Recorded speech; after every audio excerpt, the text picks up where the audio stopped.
Ketika ada collab, Medina itu pernah collab, terus sekarang pernah defisit. Beberapa pakar ekonomi datang ke Rasulullah, ya Rasulullah, sa'ir, tolong dikasih harga standar. Tapi apa jawabannya Nabi? La tusairu fa inna Allaha huwal musair. Kamu jangan kasih harga, Allah sendiri yang menentukan harga itu. Terus kata Nabi, kenapa engkau begitu ya Rasulullah? Ini negara harus ditentukan harga karena gini-gini. Kata Nabi, saya tidak ingin ketemu Allah dalam keadaan dolim. Tapi ini tentu di teori ilmu modern ini masalah. Tapi menurut orang modern. Tapi kalau menurut ilmu hakikat itu nggak akan masalah. Misalnya, kenapa Nabi tidak menentukan harga dalam keadaan negara seperti itu? Jawabannya pakar-pakar hakikat. Ya saya ulang lagi, pakar-pakar hakikat begini. Misalnya ada orang menimbun supaya nanti harganya mahal. Terus ditimbun terus sampai nunggu harganya mahal. Lama-lama dia sadar kalau timbunannya nggak ada gunanya karena ternyata orang nggak beli. Nah, ketika orang nggak punya kemampuan beli, yang menimbun juga tidak punya uang. Nah, tapi kalau sampean tanya, tapi Gus nak tuku barang pokok kan kita mati karena kehabisan stok. Itu masalah tauhid Anda.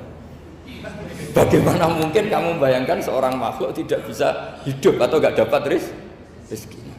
Nabi itu orang yang sampai ke derajat hakikat, dari tidak pernah bayangkan gitu.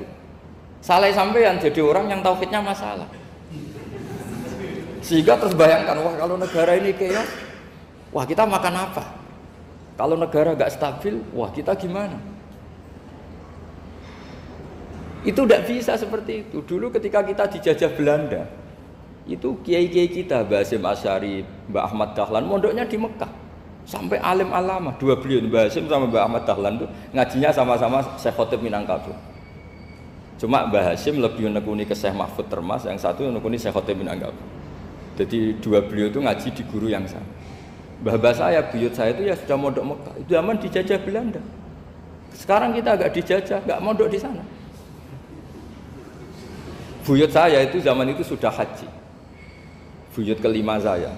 Itu dulu kalau ingin cari tempat yang teduh, itu masuk ke gua. Itu masuk gua itu hanya kepalanya saja. Kakinya masih di luar. Karena gua di Arab tidak seperti gua di sini. Kalau gua di sini kan orang bisa masuk semua. Kalau gua Arab kan hanya celah-celah batu-batu besar. Sehingga ketika Rasulullah hijrah ke Madinah, singgah di Gua Sur, kata Abu Bakar gimana? Andai kan ada orang kafir di depan gua, kata Abu Bakar gimana? Andai kan mereka melihat kakinya, pasti melihat kita. Karena gua di sana itu satu tubuh tidak bisa masuk penuh. Kalau gua di sini kan ada yang mobil saja bisa masuk. Nah itu bahasa ya kalau mau istirahat itu masuk gua, separuh badan di dalam gua, separuhnya masih di luar. Nah sekarang terus kita bilang, wah kalau kita negara tidak stabil kita haji kemana? Dulu zaman dijajah Belanda ya kita bisa haji. Soal kebahagiaan, nenek moyang pulau jenengan tuh anaknya banyak. Dijajah Belanda, jajah Jepang ya nyatanya anaknya banyak-banyak. Itu kira-kira bahagia apa enggak? Nah artinya gini, ya tentu kita tidak ingin dijajah itu tentu ya. Tapi kita ini selalu latah. Wah kalau ekonomi jatuh kita makan apa? Kalau kita dijajah kita tidak perlu seperti itu. Rahmatnya Allah Ta'ala itu akan adrokatna. Rahmatnya Allah Ta'ala akan menemukan kita. Apapun kondisi kita, apapun keadaan kita. Ini cara berpikir tauhid. Sehingga Nabi itu tidak pernah bayangkan umatku narata tunggoni piye, ditunggoni Allah. Sehingga masyhur dalam hadis-hadis sahih, la tazalu ta'ifatun min ummati dzahirina 'alal haq la yadurruhum man khadalahum wala man khalafahum wala man nawa'ahum. Selalu di umatku ada kelompok-kelompok yang selalu membela kebenaran dan tidak akan terkalahkan oleh kesesatan di akhir zaman. Kenapa? Cara berpikir orang tauhid itu sederhana begini. Allah menamakan dirinya Al-Hadi, penunjuk jalan. Dan sifat Allah pasti nafidah karena Allah tidak terkalahkan. Sama seperti Allah menyifati dirinya Ar-Razzaq, Ar-Razik yang memberi rizki. Maka orang segoblok apapun, selumpuh apapun, selemah apapun tetap dapat rizki. Sama, Allah mensifati dirinya Al-Hadi, memberi petunjuk. Maka zaman serusak apapun orang tetap dapat petunjuk. Sehingga kita tidak perlu khawatir, wah nanti zaman kalau sudah rusak nasib Islam gimana? Ya coba sekarang nasib Islam gimana? Ya baik-baik saja. Dulu ditunggoni wali songo ya banyak orang Islam, sekarang nggak usah wali songo, ditunggui dosen-dosen yang ngajar aja tunggu digaji. Kiai pidato ya ada yang beri salam tempel. Itu kalau nuruti definisi ikhlas itu tidak ada yang masuk. Tapi meskipun demikian agama juga jalan. Kenapa agama ini jalan? Karena Allah Al-Hadi, penunjuk jalan. Ketika Allah mensifati dirinya penunjuk jalan dan sifatnya Allah pasti nafidah, pasti terjadi. Karena Allah tidak pernah gagal. Sehingga agama ini akan ada terus sampai akhir zaman. Coba Amerika kayak apa, Islamofobia. Di Amerika tambah lama tambah banyak Islam, Eropa juga gitu, Australia juga gitu. Andai kan nuruti teori sosial, sudah dunia sudah materialistik kayak gini, orang dohirnya itu akan meninggalkan agama. Nyatanya enggak juga. Saya pernah di Korea seminggu, itu di negara ateis. Itu TKI ke sana tuh nyari uang. Ternyata ya kepikiran bikin masjid, bikin komunitas Islam. Coba siapa yang menggerakkan hati itu? Hanya Allah Subhanahu wa Ta'ala.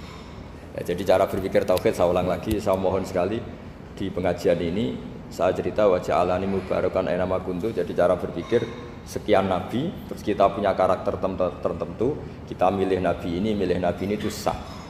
Karena ulama ummati ka ambiyai bani Israel. Ulama umatku itu ibarat kayak nabi bani Israel. Jadi ada yang milih tadi seperti Nabi Isa fokusnya ngurusi orang-orang nakal.